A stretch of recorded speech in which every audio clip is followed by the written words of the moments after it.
The bitter wind of the Montana Territory howled through the Madison Valley, carrying with it the scent of impending snow and something else, something impossible. Wood smoke.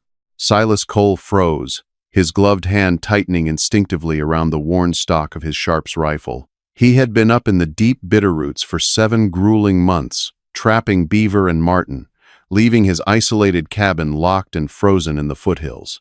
No one came out to the jagged edge of the divide in November. Yet, as he crested the final ridge, a thin gray ribbon of smoke twisted from his stone chimney. Silas didn't call out. He didn't run. He thumbed the hammer of his rifle back, the mechanical click swallowed by the howling wind, and walked toward the stolen warmth of his home, unaware that the door he was about to open would close the chapter on his solitude forever. The snow was nearly knee-deep, a heavy, wet blanket that dragged at Silas Cole's boots with every step. He was a man carved from the very granite of the mountains he inhabited, broad-shouldered, weather-beaten, his face hidden behind a thick, unruly beard and the pulled-down brim of a beaver pelt hat.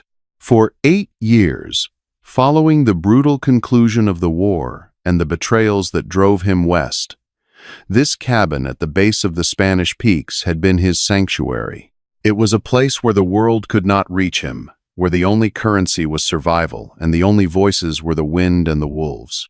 Now, his sanctuary was compromised. Silas approached the cabin from the blind side, using the skeletal remains of a massive cottonwood tree for cover. His pale gray eyes scanned the perimeter. There were tracks, mostly filled in by the drifting snow, but deep enough to suggest a single horse carrying a heavy load. No outriders, no boot prints pacing the perimeter. Whoever was inside had arrived in a desperate hurry and hadn't come back out. He pressed his back against the rough-hewn pine logs of the cabin wall, the scent of burning hickory strong now. It was his wood. He had chopped it by hand last spring. The audacity of it stoked a slow-burning anger in his chest. Silas slid along the wall until he reached the heavy oak door. He didn't bother knocking. A man who knocks in the wild is a man asking to catch a bullet through the timber. With a sudden, violent thrust of his boot, Silas kicked the door perfectly adjacent to the iron latch. The wood splintered, the door slamming inward, with a deafening crack that shook the frost from the rafters. Silas swept into the room, his rifle leveled at chest height, sweeping the shadows.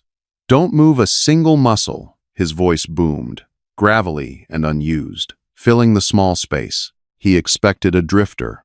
He expected a rustler looking for a place to wait out the freeze. He did not expect what was waiting for him in the flickering orange glow of the hearth. Huddled in the corner, backed against his cast-iron stove, was a woman. She was trembling violently, her face smudged with soot and ash, her dark hair a tangled mess across her shoulders.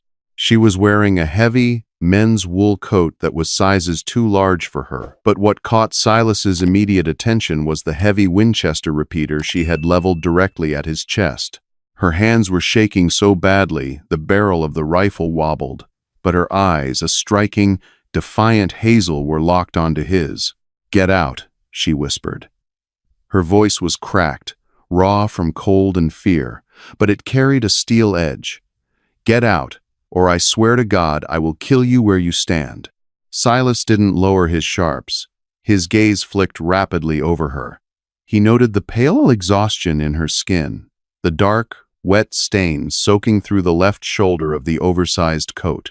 She was bleeding, and judging by the pool of red pooling on the floorboards beneath her, she was bleeding badly. Then, a sound cut through the tense silence of the cabin. A sharp, reedy wail coming from the corner near Silas's bunk. Silas shifted his eyes for a fraction of a second. Bundled in his heavy buffalo robes, nestled safely away from the draft, was an infant. The baby was crying, a hungry, frustrated sound that changed the entire atmosphere of the room. "You're in my house," Silas said slowly, his voice dropping an octave, aiming for a calm he didn't feel. "You're burning my wood. And you're bleeding on my floor. I didn't know someone lived here." the woman stammered, coughing as a spasm of pain racked her body. The barrel of her Winchester dipped slightly. It looked abandoned. It wasn't, Silas said. He kept his eyes on her trigger finger. You're losing blood. Fast. If you pull that trigger, I might die. But with my finger on this hammer, the reflex is going to put a .50 caliber hole right through you. And then who is going to take care of that child? The words hit her harder than a physical blow. The defiance in her hazel eyes shattered, replaced by an overwhelming, primal terror. The heavy Winchester slipped from her freezing fingers, clattering loudly against the wooden floorboards. She slumped against the stone of the hearth, clutching her bleeding shoulder, gasping for air. Silas slowly uncocked his rifle, setting it against the doorframe. He stepped into his own cabin, kicking the door shut against the howling wind outside, sealing them into the tense, warm confines of the room. The mountain man had returned to a hearth that was no longer his own, stepping blindly into a storm far deadlier than the snow falling outside. Silas moved with a quiet efficiency that belied his massive frame. He didn't ask her name, and she didn't offer it. He shed his heavy trapping pack and snow-caked coat, rolling up the sleeves of his thermal shirt. "Let me see the shoulder," he ordered, his tone leaving no room for argument. The woman flinched as he knelt beside her, pulling away from his outstretched hands. "Don't touch me." "Suit yourself," Silas said flatly, rocking back on his heels. "It's a long ride to Bozeman, and you'll bleed out before you reach the Madison riverbed. Gangrene sets in quick in this cold. If that's a bullet wound, the fabric of your coat is likely pushed into the entry hole. I give you 3 days before the fever takes you, and another 2 before the baby starves." She stared at him, tears of pain and sheer exhaustion, finally spilling over her ash-stained cheeks. Slowly, agonizingly, she unbuttoned the top of the heavy coat and let it slide off her left shoulder. Silas leaned in, inspecting the wound. It was a through-and-through graze just below the collarbone. Nasty, deep, but no lead was lodged in the muscle.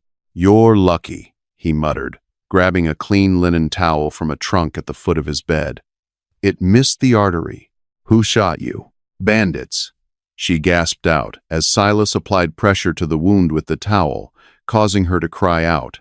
"A raiding party. I was traveling with the Miller-Hanson wagon train out of Cheyenne. We were bound for Oregon. They hit us near the pass. I grabbed my boy and ran." Silas didn't look up from his work. He reached for a bottle of clear, homemade corn whiskey he kept on the mantel. "Bite down on this leather strap," he instructed, handing her a piece of harness. "The Miller-Hanson party, you say?" She nodded weakly, biting down on the leather. Silas poured the harsh alcohol directly over the open wound. The woman let out a muffled scream, her body going entirely rigid, her fingernails digging into the wooden floorboards. Silas worked quickly, binding the wound tightly with clean strips of cotton. When he was finished, she spat out the leather, panting heavily, sweat beading on her forehead despite the chill in the cabin. "Rest," Silas said, stepping away to stoke the fire. "I'll make some broth." As the water boiled, Silas walked to the small window at the back of the cabin. The storm was setting in, thick and heavy. He thought about her story. The Miller-Hanson train. It was a good lie. It was a real train, a real route. But Silas knew the wilderness better than he knew himself. Wagon trains bound for Oregon didn't veer 100 miles north into the jagged, impassable ridges of the Spanish Peaks in late November. And bandits didn't graze a woman in the shoulder and let her ride away. They ran their prey down.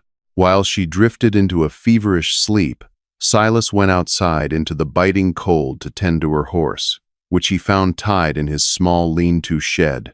The animal was lathered, half-starved, and shivering. As Silas brushed the snow from the horse's flank, he stopped. There, stamped clearly into the chestnut hide, was a brand, a double diamond with a barred H in the center. Silas's blood ran cold. He knew that brand. Everyone in the Montana Territory knew that brand.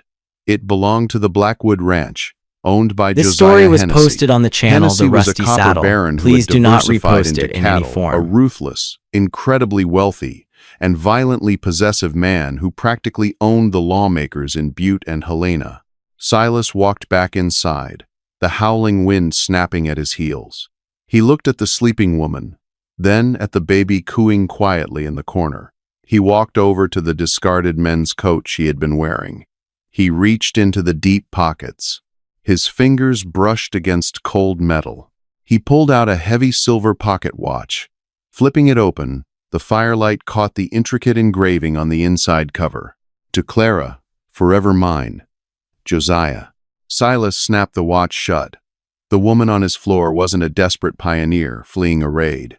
She was Clara Hennessy. She was the runaway wife of the most dangerous man in a 500-mile radius, and she had brought the devil directly to Silas's doorstep. For 3 days, the blizzard battered the cabin. The wind screamed down the chimney like a tortured spirit, and the snow drifted high against the windows, sealing them inside a dark, tense world illuminated only by the hearth fire. During those 72 hours, a strange domesticity took hold of the cabin. Silas proved to be a quiet, meticulous caretaker. He fed the fire, boiled snow for water, and prepared a rich, gamey stew from dried venison that slowly coaxed the color back into Clara's cheeks. He showed her how to heat milk for the baby whom Clara revealed was named William, using a tin cup near the embers. Clara watched him with guarded fascination. He was a mountain man, coarse and solitary, yet his hands were surprisingly gentle when he adjusted William's blankets. He rarely spoke, but his presence was a heavy, anchoring weight in the room. On the night of the 3rd day, the wind finally began to die down. The sudden silence in the cabin was deafening. Silas was sitting at the small wooden table, meticulously oiling the mechanism of his revolvers. Clara was sitting by the fire, rocking William to sleep. The fever had completely broken, and her eyes were clear. "You haven't asked me any questions," Clara said softly, breaking the long silence. Silas didn't look up from his revolver. "Not my place. You told me your story. The Miller-Hansen train." Clara let out a bitter, exhausted laugh. "You're a terrible liar, Mr. Cole. I saw you looking at the silver watch on the table yesterday. I know you saw the engraving. I know you saw the brand on my horse." Silas stopped wiping the cylinder of his Colt. He set the rag down and finally looked at her. The flickering firelight cast deep shadows across his rugged face. "Josiah Hennessy is not a man who lets things go, especially not his property." Clara flinched at the word property. She clutched William a little tighter to her chest. "I didn't lose my way, Silas. I ran. And hell is riding right behind me." She looked into the flames, her voice trembling but resolute. "Josiah, he is a monster to the world.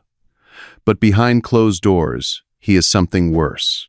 When William was born, Josiah looked at him not as a son, but as a dynastic heir, an asset. 2 weeks ago, I overheard him talking to his lawyers. He was drawing up papers to have me committed to the sanitarium in Helena. He wanted sole custody of William, and he wanted me locked away where I could never interfere. I took a horse, the coat off his coat rack, and I rode into the mountains. "Who shot you?" Silas asked, his voice low. "Josiah has men," Clara said, her voice dropping to a whisper. "Trackers. He hired a man named Caleb Miller. They call him Three Fingers. He's a bounty hunter. He caught up to me at the lower pass. I managed to shoot his horse out from under him, but he clipped my shoulder as I rode into the tree line. The snow covered my tracks, but Caleb doesn't stop. He's like a hound." Silas stood up, walking slowly to the frost-covered window. He scraped a small circle clear with his thumbnail and looked out at the moonlit, snow-covered valley. The storm had broken. The sky was clear and bitterly cold. "The snow is deep," Silas said, his tactical mind already churning. "But a tracker like Miller will know you couldn't have crossed the divide in that storm. He'll be sweeping the foothills. He'll look for smoke." "I brought them right to you," Clara said. tears welling in her eyes. "I'm so sorry, Silas. If I leave now, maybe they'll follow my tracks away from the cabin."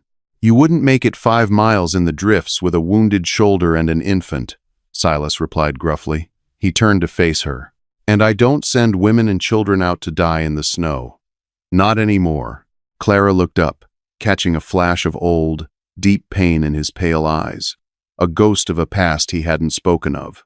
Suddenly, the stillness of the night was shattered. It wasn't the wind. It was a sharp, cracking sound that echoed off the granite walls of the valley. A gunshot.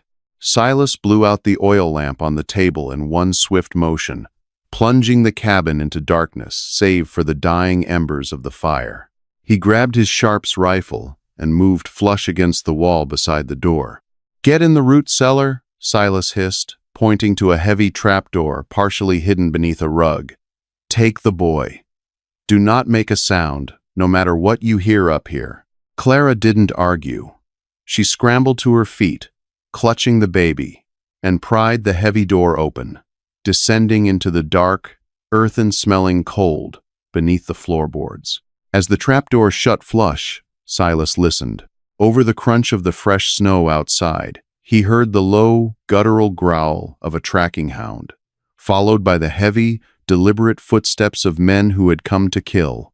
The heavy, suffocating silence of the cabin was broken only by the rhythmic, shallow breathing of Silas Cole. Pressed flat against the rough-hewn logs beside the reinforced oak door, he merged with the darkness. Outside, the crunch of boots on the fresh, crystalline snow was loud, careless, and deliberate. These were not men trying to mask their approach. These were men who believed they held all the cards. "Hello, the cabin," a voice called out, raspy and carrying a cruel, mocking lilt that cut right through the biting mountain air. Silas knew that voice, not from personal acquaintance, but from the whispered warnings shared around smoky campfires in Bozeman and Virginia City. It was Caleb Miller. They called him Three Fingers after a botched robbery down in Texas cost him half his right hand, but the maiming hadn't slowed his draw. He was a ruthless tracker, a man who hunted human beings for sport as much as for the heavy coin Josiah Hennessy paid him. "Now, I see that smoke, and I know someone's keeping warm," Caleb shouted, his voice drifting from the tree line just beyond the clearing. "I'm looking for a woman, dark hair, pretty little thing, carrying a squalling burden. Belongs to Mr. Josiah Hennessy. You send her out, friend, and I'll leave you a heavy pouch of Denver mint gold on the stump. You try to play hero, and I'll leave you bleeding out in your own ashes. You have 1 minute to decide." Beneath the floorboards, Silas heard the muffled, desperate whimper of the baby. Clara was trying to keep William quiet in the damp, freezing dark of the root cellar. Silas didn't answer Caleb. Instead, he reached out in the pitch black, his calloused fingers finding a familiar wooden peg driven into the wall. He pulled it free, revealing a narrow, angled loophole he had carved between the logs years ago for exactly this kind of nightmare. He slid the heavy octagonal barrel of his Sharps .50 caliber rifle through the slot. He peered through the narrow opening. The moon had broken through the storm clouds, casting a pale, ghostly light over the snow-draped clearing. He counted 3 men. 2 were advancing slowly toward the door, their repeating rifles raised, while a third Caleb, identifiable by his heavy buffalo hide duster, hung back near the tree line, holding the leash of a massive, snarling bloodhound. 40 seconds, Caleb called out. "I ain't a patient man, friend." Silas calculated the angles. The 2 men approaching the porch were eager, stepping directly into his line of fire. He cocked the hammer of the Sharps. The metallic clack was loud in the silent cabin, but muffled to the men outside by the wind. "Burn it," Caleb suddenly ordered, his instincts kicking in. "Throw a torch on the roof and smoke 'em out." One of the men on the porch reached into his coat, pulling out a rag-wrapped stick and striking a sulfur match against the porch post. The sudden flare of yellow light illuminated his face. Silas pulled the trigger. The Sharps rifle roared like a cannon inside the confined space of the cabin. A massive plume of white smoke filled the room. The half-inch lead slug tore through the wooden door and struck the man holding the This torch story was square in the posted on the chest. channel The He Rusty was thrown Saddle. backward Please off do the not porch repost into it the in any deep form. snow, dead before his body hit the ground, the torch hissing out in a snowbank. Fire! Pour it into the walls. Caleb screamed, dropping to the ground behind a fallen log. The second man on the porch opened up with his Winchester. Bullets shredded the front of the cabin, splintering wood and shattering the single glass window, showering the interior with deadly shards.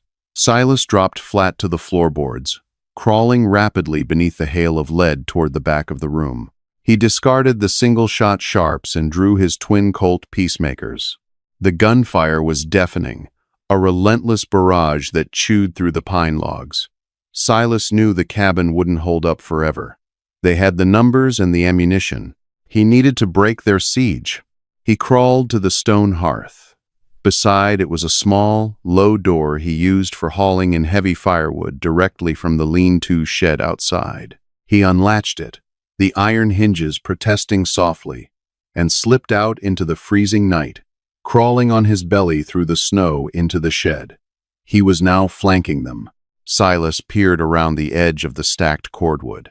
The second gunman was moving toward the side window, reloading his repeater, his back to Silas.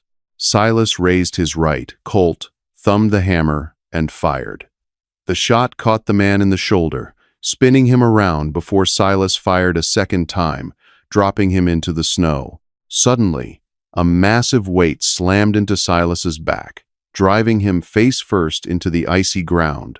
The bloodhound had caught his scent. The beast was 100 pounds of muscle and teeth, tearing savagely at the thick wool of Silas's coat, trying to reach his throat. Silas rolled violently, pinning the dog beneath his massive frame, and struck it hard with the heavy steel barrel of his Colt, stunning the animal just enough to throw it off. As Silas scrambled to his knees, a bullet tore through the fleshy part of his left thigh. A searing, white-hot pain shot up his leg. Silas bit back a roar, collapsing against the cordwood. Caleb Miller stood 30 yards away, his rifle smoking in the moonlight.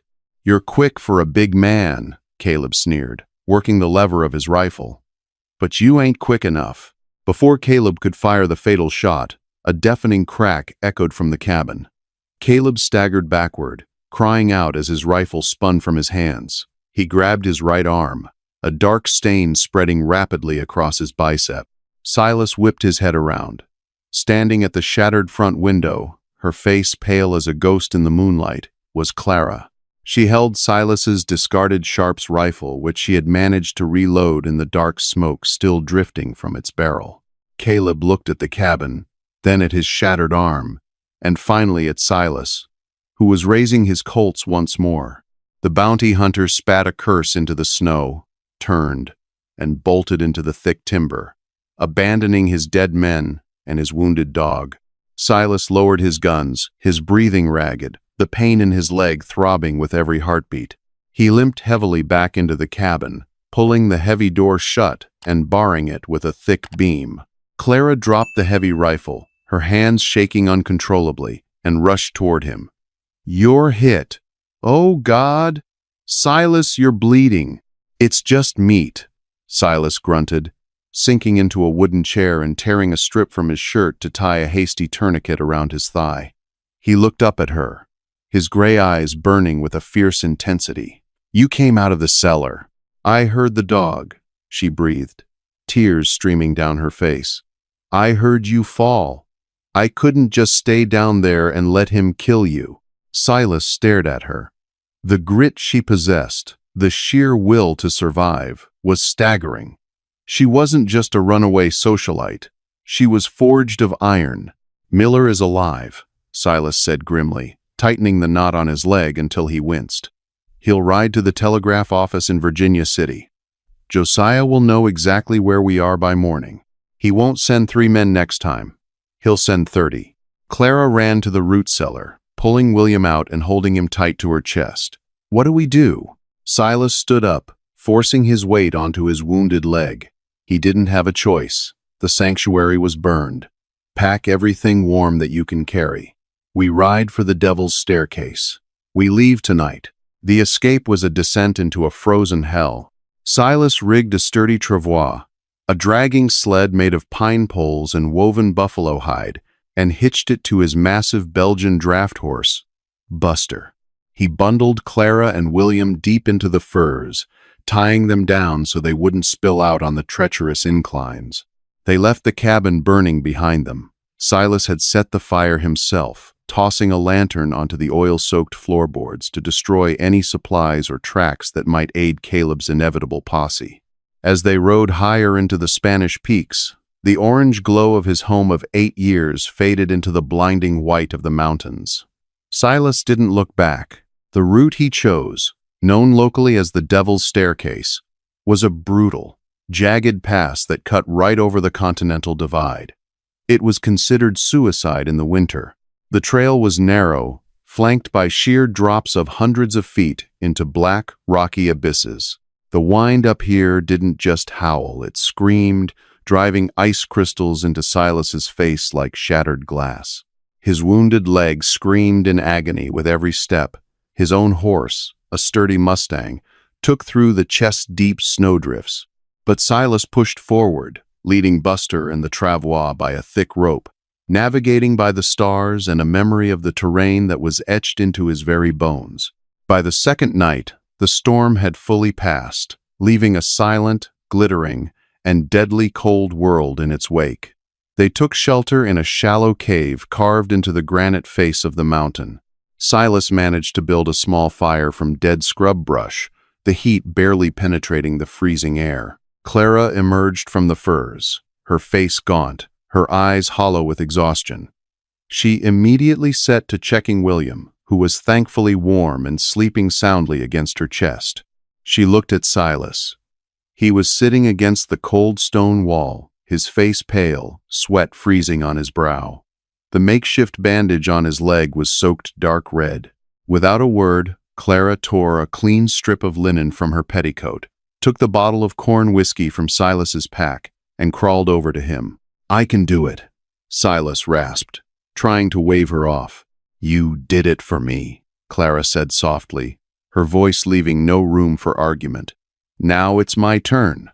Hold still." She worked with surprising gentleness, cleaning the gunshot wound and applying a fresh, tight bandage. As she worked, Silas looked at her. Really looked at her, beneath the soot, the fear, and the exhaustion. She possessed a striking, undeniable beauty. But it was the fierce protectiveness in her eyes that captivated him. "Why did you do it, Silas?" Clara asked, her eyes focused on his leg. "Why throw your life away for a woman you don't even know?" Silas leaned his head back against the rock, closing his eyes. The silence stretched for so long that Clara thought he wasn't going to answer. Finally, he spoke, his voice barely a rough whisper over the crackling fire. 1864. Silas began, the date falling from his lips like a curse. Missouri. I was riding with a militia, fighting a war I barely understood. I had a farm near the Kansas border, a wife, Sarah, and a boy, not much older than your William. Clara's hands stilled on the bandage. She looked up at him, her breath catching in her throat. "Bushwhackers came through while I was gone," Silas continued, his voice devoid of emotion, though the muscle in his jaw feathered violently. "Renegades. They didn't care about the Union or the Confederacy. They cared about what they could take. I saw the smoke from a ridge 5 miles out. By the time I rode my horse to death to get there, the house was ash. They locked them inside. I couldn't save them. I couldn't save my own world." Silas opened his eyes, meeting Clara's gaze. "I came out here to get away from the blood, from the cruelty of men.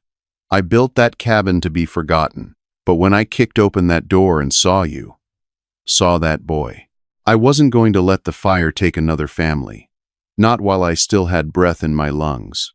Clara reached out, her trembling, soot-stained fingers gently brushing the cold sweat from Silas's cheek.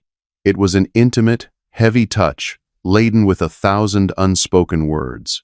She leaned forward, pressing her forehead against his chest, finding a fleeting moment of solace in the heartbeat of the rugged mountain man who had become her savior. This story Silas was posted on the tentatively channel rested The his Rusty large, Saddle. rough hand Please do against not her hair. repost it in In any the form. freezing dark of the cave, a profound bond was sealed in blood and shared sorrow.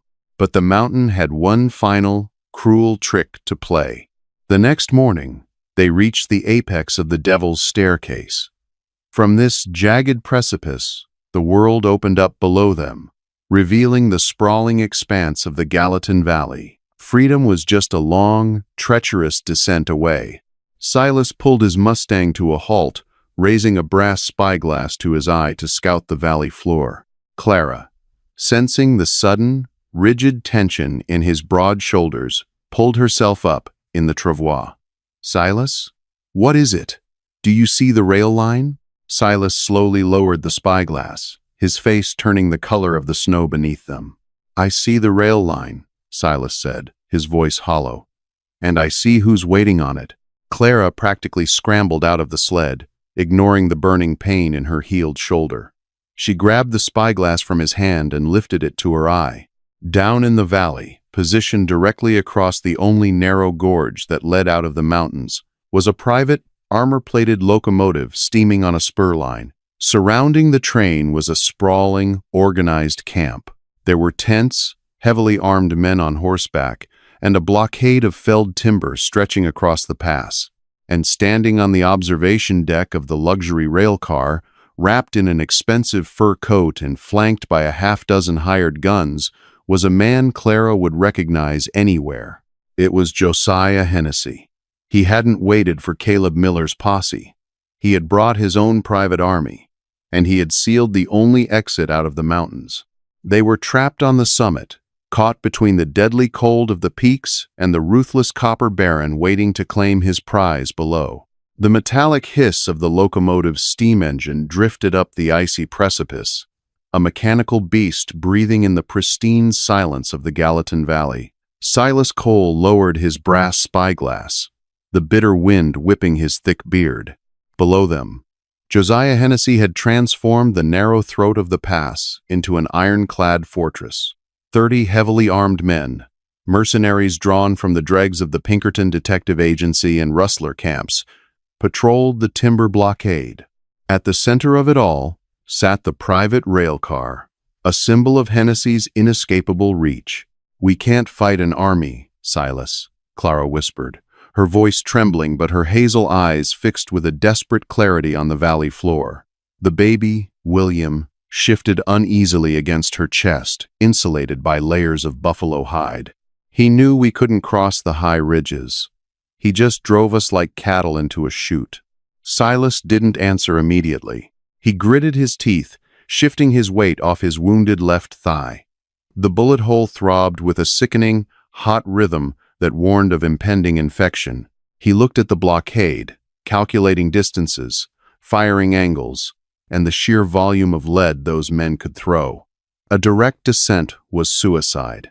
But Silas was a mountain man, and the mountains hold secrets that money cannot buy. "There is another way," Silas rasped, his breath pluming in the freezing air. He pointed a leather-gloved finger toward the jagged, sheer cliff face to the east of the train. The old Spanish silver prospectors dug a sluice chute into that granite face 50 years ago. It's barely a ledge now, mostly washed out by the spring melts, dropping straight down behind Hennessy's train. It's a blind spot. His men are watching the trail, not the cliffs. Clara looked at the terrifying drop. It was a sheer vertical nightmare of black rock and blue ice. "Can Buster make it down with the travois?" "No," Silas said grimly, unbuckling the heavy leather harness from the massive Belgian draft horse. He gave the loyal beast a firm pat on the neck, turning him loose toward the upper meadows where he could forage until spring. "We leave the horse. We leave the sled. We go down on foot. You carry the boy. I'll carry the rifles." Clara didn't hesitate. She tightened the bindings, holding William to her, her face setting into a mask of pure, hardened resolve. "Show me the way," The descent was a grueling, agonizing test of human endurance. The sun dipped below the jagged peaks, plunging the valley into a frigid, purple twilight. The sluice ledge was barely 2 feet wide, coated in a treacherous glaze of vergless ice. Silas led the way, his injured leg dragging, leaving small smears of crimson on the snow that the biting wind quickly froze solid. Halfway down the sheer face, the ledge gave way entirely, leaving a 10-foot gap of empty air over a 300-foot drop. Silas stopped, his back pressed flat against the freezing granite. Below them, the campfires of Hennessy's men flickered like angry orange eyes. The smell of roasting meat and the harsh sound of their laughter drifted up on the thermals. "I'm going to bridge it," Silas whispered over the howling wind. He unslung his heavy Sharps rifle, wedging the thick, octagonal barrel into a deep fissure on the far side of the gap, and jamming the heavy wooden stock into a crevice on their side. It was a makeshift, terrifying handrail. "Step where I step," Silas ordered. He moved across the gap, his boots finding tiny, precarious footholds in the stone while his hands gripped the freezing metal of the rifle. He made it across, gasping as his wounded leg buckled upon landing. He wedged himself into the rock, reaching a massive hand back across the void. Clara stepped to the edge. The wind tore at her oversized coat. She looked down at the deadly drop, closed her eyes for a fraction of a second, and then looked only at Silas. She stepped out. Her boot slipped on the ice, her weight dropping sickeningly. Silas lunged, his hand locking around her forearm like a steel vise. With a guttural roar, ignoring the tearing pain in his thigh, he hauled her and the child across the chasm, collapsing together onto the narrow ledge. They lay there in the freezing dark, chests heaving, listening to the oblivious mercenaries laughing below. By midnight, they reached the valley floor. They were concealed in the dense, snow-laden pines directly behind Hennessy's private railcar. The locomotive was idling, a massive black boiler radiating heat into the night. 2 guards stood on the observation deck, smoking cigarettes and stamping their boots. "There's a switching station a mile down the track," Silas whispered, checking the cylinders of his twin Colt peacemakers. "If we can get past the train, we can steal 2 horses from their picket line and ride for the border. But we need a distraction." Suddenly, the harsh snap of a twig shattered the silence directly behind them. "Well, well, well?" A raspy, familiar voice drawled from the shadows. Silas spun around, his hand flying to his holster, but a heavy blow from a rifle stock caught him flush on the temple. Silas went down hard into the snow, his vision swimming with dark spots. Standing over him, his right arm bound in a bloody sling and his left hand holding a leveled Winchester, was Caleb Miller. The bounty hunter spat a stream of black tobacco juice into the pristine snow. "I told Mr. Hennessy you'd try something tricky," Caleb sneered, pressing the cold muzzle of the rifle to the back of Silas's neck. He raised his voice, shouting toward the train. "Boss, I got him. The mountain man and your straying wife." The camp erupted. Men poured from the tents, rifles cocked and lanterns raised. Clara was instantly surrounded, her arms pinned as a brute ripped Silas's revolvers from his belt. The heavy, brass-bound door of the private railcar swung open. Josiah Hennessy stepped out onto the observation deck.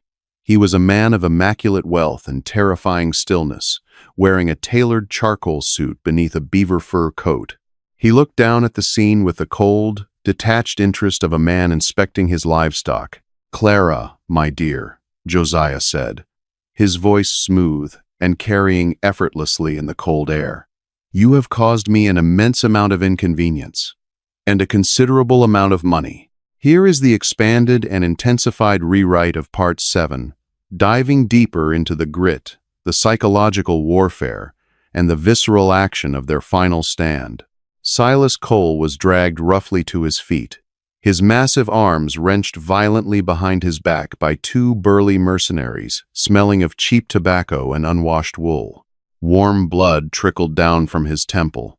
carving a bright red path through the frost, clinging to his thick beard before dripping onto the pristine snow. His wounded left thigh screamed in white-hot agony, the muscle tearing further with This every story forced was step, posted on the but he channel The refused Rusty to give his Saddle. captors Please the do not satisfaction repost of a it in any groan. form. He locked his pale, storm-gray eyes on the private railcar, memorizing every brass fitting and iron rivet of the machine that had brought the devil to his doorstep. Clara stood a few yards away, knee-deep in the snowdrift.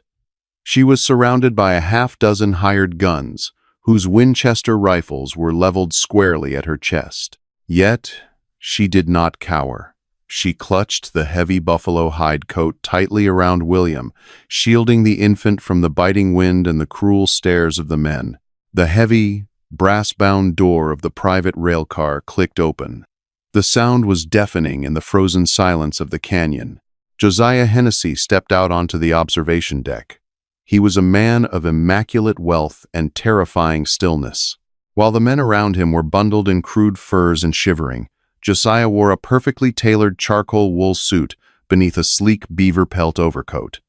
Not a hair was out of place. He possessed an aristocratic face, handsome in a predatory way, with eyes as black and flat as obsidian. He descended the iron steps of the rail car slowly, his polished leather boots crunching deliberately into the snow.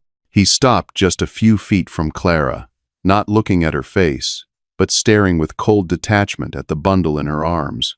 "You have caused me an immense amount of inconvenience, Clara," Josiah said, his voice smooth, cultured, and carrying effortlessly in the frigid canyon air, "and a considerable, frankly frustrating, amount of money." "Let him go, Josiah," Clara said, her voice trembling, though her chin remained tilted upward in defiance. "Silas has nothing to do with this. He's just a guide. I paid him to take me through the pass. Let him walk away, and I won't fight you."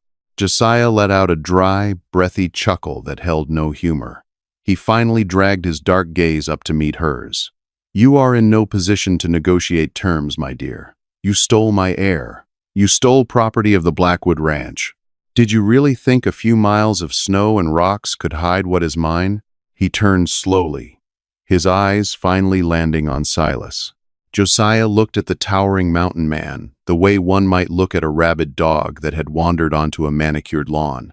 "Judge Sterling, in Helena, has already signed the warrants," Josiah continued, his tone conversational, as if discussing a ledger entry.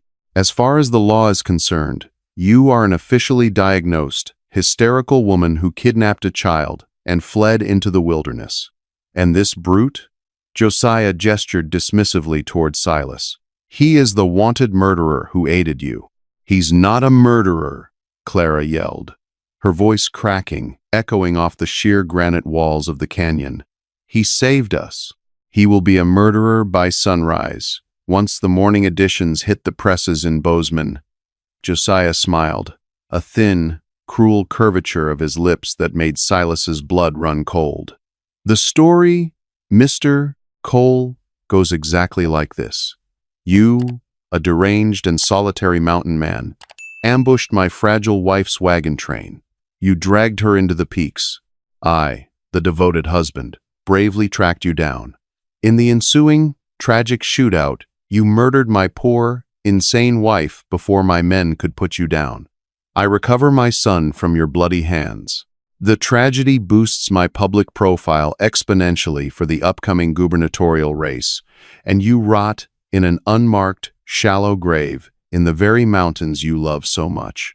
Josiah turned to Caleb Miller, who was standing near the locomotive, his right arm bound tightly in a bloody sling from Clara's earlier shot. The bounty hunter was practically vibrating with malicious anticipation, his good hand gripping a lever-action rifle.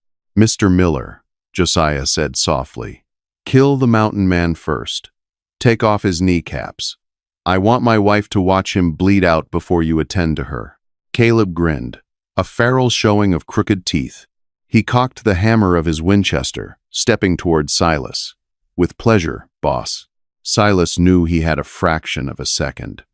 The mercenaries holding his arms had relaxed slightly, lulled into complacency by Josiah's arrogant monologue. They thought the fight was over. They thought they had a broken man. They were wrong. Silas stopped resisting. He let his entire 240-pound frame drop like a stone. The sudden, immense dead weight caught the two men off guard, pulling them violently forward. Using the momentary slack, Silas drove his uninjured right boot backward with the force of a kicking mule, shattering the kneecap of the man on his right. The mercenary shrieked, his grip instantly failing as his leg buckled sideways. Without pausing for breath, Silas violently twisted his torso. He threw his massive shoulder upward, catching the second man flush under the jaw. The sickening crack of bone echoed over the hiss of the train as the man was launched backward into a snowbank, out cold before he landed. "Shoot him!" Josiah bellowed, his cultured veneer shattering into raw panic. Silas didn't lunge for Caleb, nor did he dive for the discarded weapons in the snow. Instead, he threw himself toward the massive, idling locomotive beside him. He knew the inner workings of these iron beasts from his days working the rail yards before the war.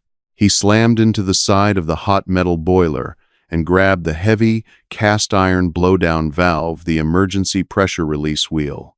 With a guttural roar, fueled by desperation and a protective rage he hadn't felt in a decade, Silas wrenched the wheel counterclockwise with all his brutal strength. A deafening, earth-shaking shriek erupted in the narrow canyon.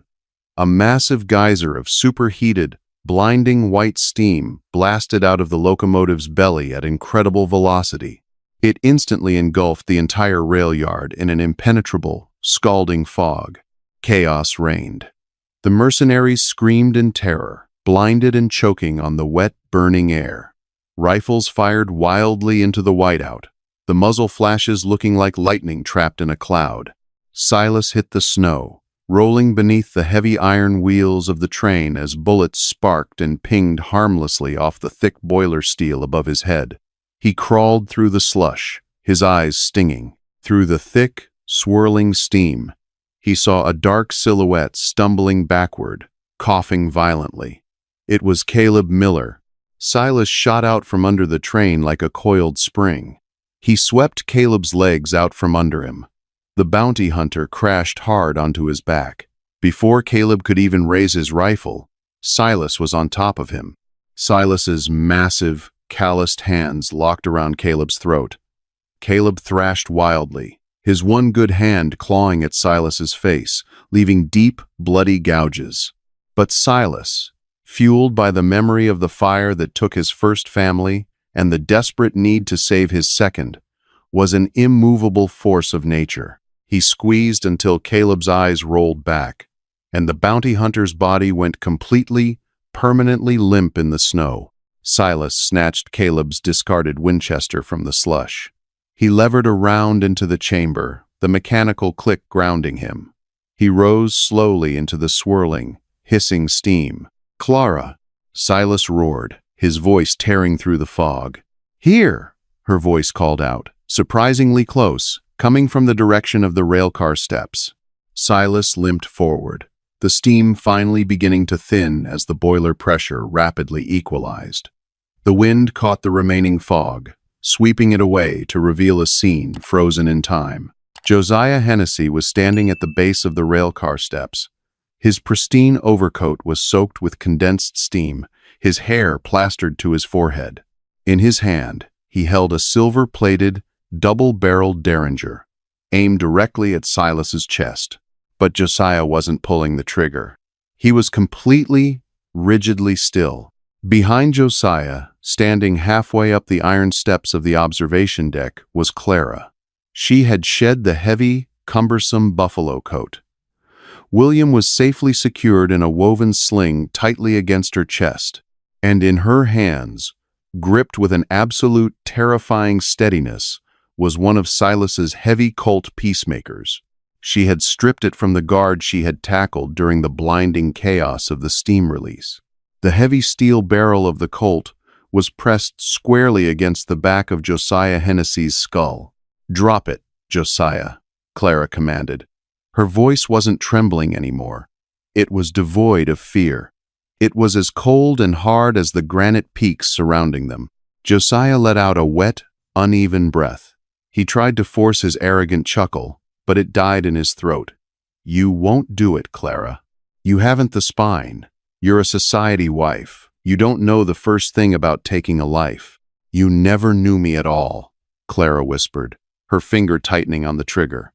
"And you will never touch my son again." Josiah's face twisted in rage. Believing his own absolute authority to the bitter end, he began to spin around, raising the silver derringer toward his wife. Clara pulled the trigger. The heavy .45 caliber Colt bucked violently in her hands. The gunshot thundered over the dying hiss of the locomotive, a sound of absolute finality. Josiah Hennessy stiffened rigidly. A look of profound, arrogant shock crossed his handsome face for a fraction of a second before his knees buckled. He collapsed face down. This story was into the posted on the blood-stained channel snow, The Rusty his Saddle. silver derringer Please do not slipping repost it in uselessly any from his form. dead fingers. A heavy silence fell over the rail yard. The surviving mercenaries, coughing and bleeding in the dissipating steam, emerged from the timberline. They looked at the lifeless body of their untouchable employer, then at the fierce, armed mother standing victorious on the train steps, and finally at the giant, blood-soaked mountain man racking a Winchester at them from the tracks. Slowly, without a single word spoken, the hired guns lowered their weapons. They were paid handsomely to intimidate and occasionally to fight, but they were not paid to die in the freezing mud for a dead man's grudge. One by one, they turned and melted into the dark timber, abandoning the blockade and leaving the valley to the victors. Silas lowered the Winchester, letting it drop into the snow. He limped heavily toward the rail car, every step an agony. But his eyes never left Clara. She was shaking now, the adrenaline violently leaving her system, but she was alive. She slowly lowered the heavy revolver, a single tear tracking through the soot and gunpowder on her pale cheek. Silas reached up his massive, bruised hand. Clara didn't hesitate. She took it, stepping down from the iron beast that was meant to be her rolling coffin, and stepped into his arms. "Let's go home, Silas," Clara whispered, burying her face against his chest, pulling William close between them. Silas looked back up toward the jagged, frozen peaks of the Devil's Staircase, toward the ashes of the sanctuary he had built to hide from the world. He shook his head slowly, resting his chin gently against her dark hair. "That cabin is gone, Clara. It's just smoke now," Silas murmured, his rugged face softening into a profound peace he hadn't known in over a decade. "But I reckon there's plenty of tall timber up north, far past the Canadian border. Enough to build something new. Something meant to last."